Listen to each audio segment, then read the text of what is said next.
portuaria, serán los 3 puntos fundamentales a desarrollar con ustedes. Cuando a mí me invitan a... Me voy a quitar de aquí porque siempre siento que estoy en la iglesia cuando estoy de este lado y no soy muy religioso. Entonces me siento más cómodo aquí. Bueno, me dijeron que reactivación, entonces busqué en el diccionario qué era reactivación y pues volver a funcionar normalmente conforme los procedimientos técnicos que se tienen establecidos o inclusive legales de las actividades que realizamos portuarias. Bajo esa premisa, yo traté de concentrarme en platicar la experiencia que tuvimos en Guatemala y trasladarlas a ustedes en virtud de esto. Definitivamente creo que todos pasamos por esto, por proteger a los pasajeros, a las tripulaciones, a los buques, a la carga y por supuesto al personal portuario, familias y a la propia comunidad. Creo que afortunadamente ninguno de nuestros países ingresó el COVID por vía marítima. Algunos fue por vía aérea, otros por vía terrestre. En el caso de Guatemala no hay ningún registro que haya sido porque se tomaron las medidas pertinentes. Aquí tenemos a uno de los héroes de la protección portuaria, que es el licenciado Carlos Avelar y la licenciada Camila Barrientos, quienes diseñaron estos protocolos desde principios de febrero y que fueron muy efectivos. Y lo más importante es que los compartimos con la comunidad. Por ahí tengo algunos reclamos para el mundo portuario, porque nosotros pusimos a disposición, cada vez que teníamos nuestra documentación, colocábamos los documentos en las redes, los subíamos a los chats de Cocatrán, por ejemplo, pero nunca recibimos apoyo más que de Perú en cuanto a información. Y creo que eso también tenemos que trabajarlo para ver cómo mejoramos nuestras líneas de comunicación, cómo despertamos a nuestras autoridades regionales e internacionales a prepararnos para esto, para que no nos vuelva a agarrar descuidado. También presentamos un proyecto de reglamento de protección, que es parte de la implantación legal que se está haciendo. Como soy abogado, creo que cada vez que llega una autoridad a alguna institución, le da la connotación, ¿verdad? Si llega un ingeniero, si llega un arquitecto, si llega un abogado, cada quien vamos buscando siempre. No debería ser así, pero quiera que no, siempre es una injerencia en positivo. A nosotros en Guatemala no podemos decir que se está reactivando la actividad portuaria porque no se paralizó. Aquí tienen los datos estadísticos de la carga del año 2019 a julio de 2022, por eso ustedes ven 2022 un poco más bajo, pero realmente estamos arriba inclusive de la media de los meses de julio. Guatemala tuvo menos del 1% de baja de carga durante la pandemia y en el 2021 tuvimos una recuperación del 7-8% y para el 2022 se espera que esté entre el 5 y 6% de crecimiento. O sea, la actividad económica en Guatemala pues está comprobada por los datos que les presentamos y por supuesto tengo que apuntar a la cámara.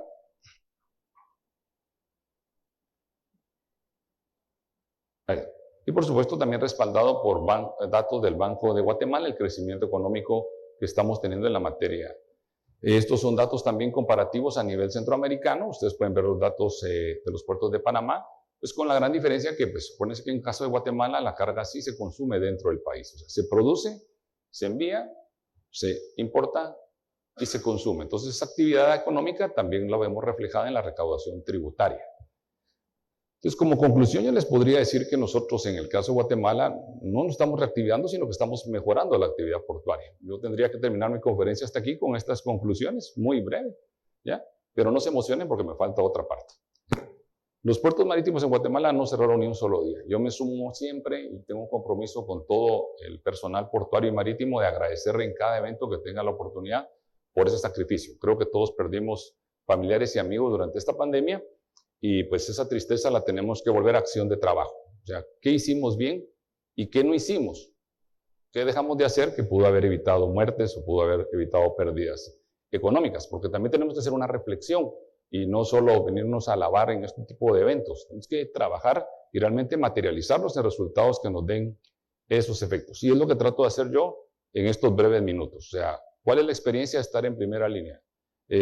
Yo soy el abogado consultor de la Secretaría General de la Presidencia. O sea, fui el abogado que me tocó estar a la par del presidente constitucional viendo el tema legal. Los epidemiólogos, la gente, la que llegó, pues a mí me tocaba ver que las decisiones epidemiológicas que se tomaran pasaran el filtro constitucional, que pasaran el control de convencionalidad, que no se violaran derechos humanos.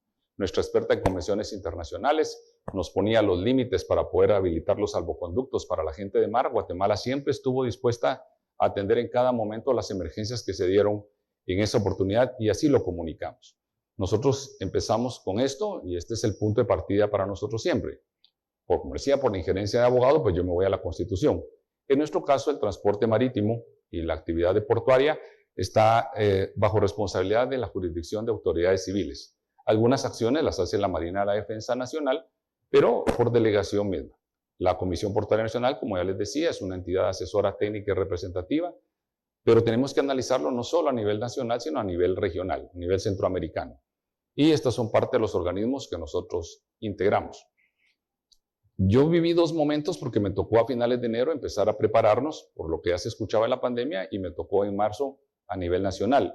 Y por eso yo les colocaba en esta introducción que para nosotros la experiencia en Guatemala fue muy importante. O sea, el mundo portuario, el mundo marítimo realmente fue el que aportó. Yo no sé cuál fue la experiencia de ustedes, pero yo me mantenía viendo la página de la Organización Marítima de la Salud y no encontraba nada. De la Organización Panamericana de Salud y no encontraba nada. Mientras que la Organización Marítima Internacional sí nos dio la información idónea.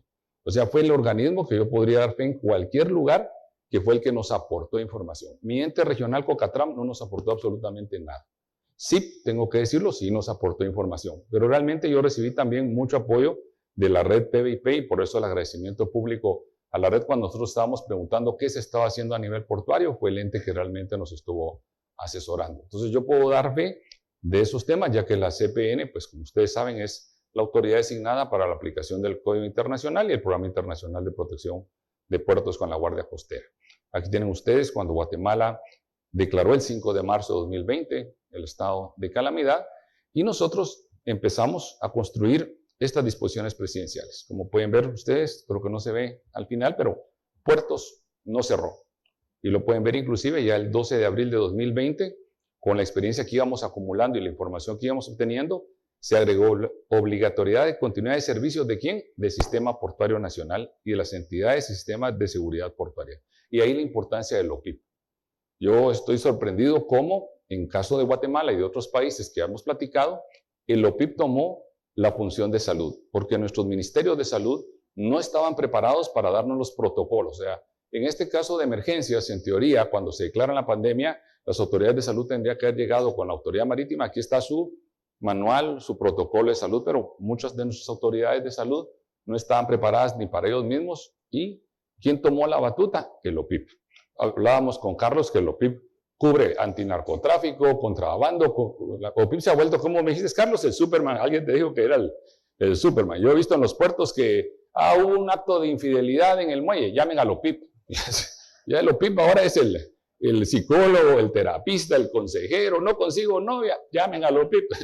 ¿Ya? Entonces, realmente pues, tratamos de tomarlo siempre en gracia, pero el OPIP está cargando con una obligación enorme dentro de nuestros sistemas y realmente es obligación de nosotros como autoridades brindarles todo el apoyo necesario para que logren cumplir su cometido. Yo les dejo aquí, hubiera querido que fuera una encuesta en línea, pero les dejo estas preguntas y cada uno contará su experiencia o sabrá si la oculta o si no la sabemos. ¿El Estado u organizaciones responsables, nacionales e internacionales, contaban con planes efectivos para proteger a los habitantes, para proteger la actividad portuaria, para atender a la gente de mar?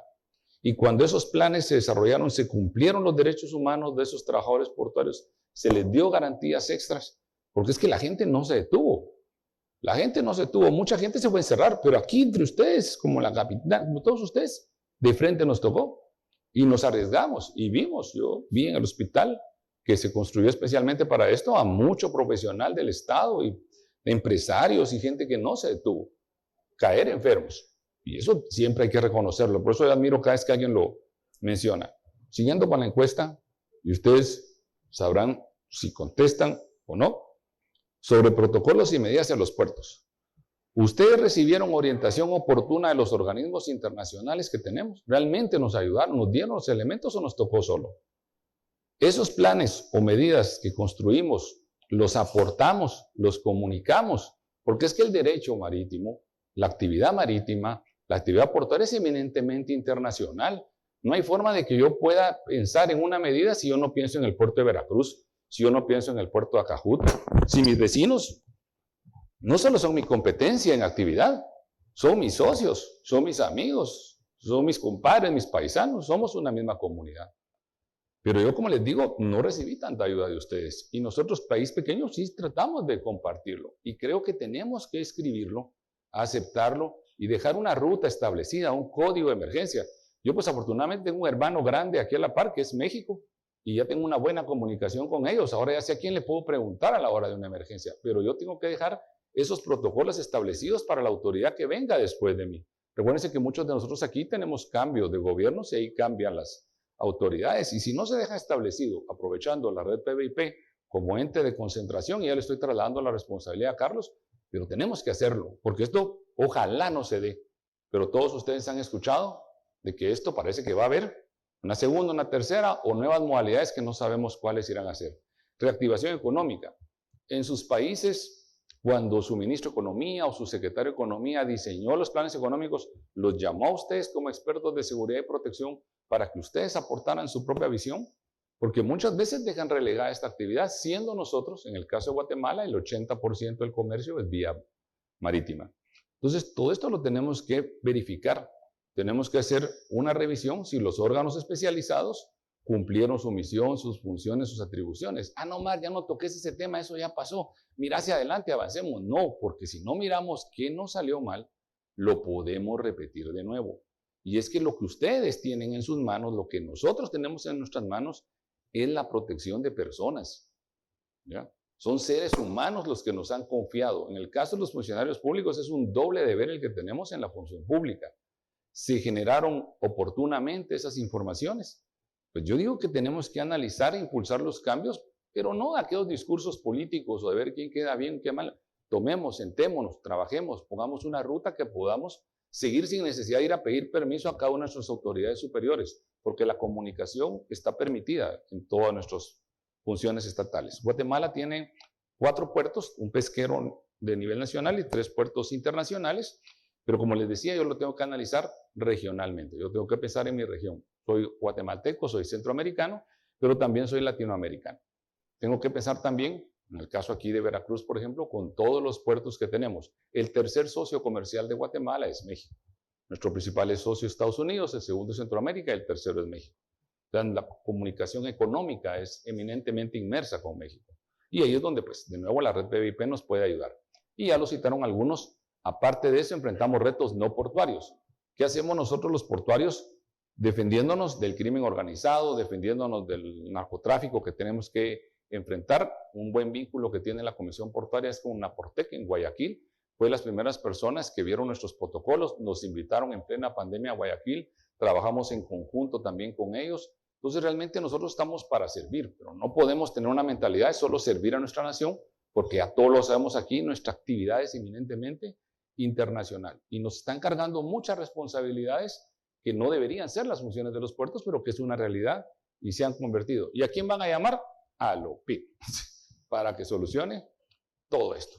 Las conclusiones, prefiero que ustedes las tengan en el debate, si todavía da tiempo de realizarlo en el panel, y si no, pues en el receso con mucho gusto podemos platicar. Y los invitamos cordialmente el 2, 3 y 4 de noviembre en la Antigua Guatemala.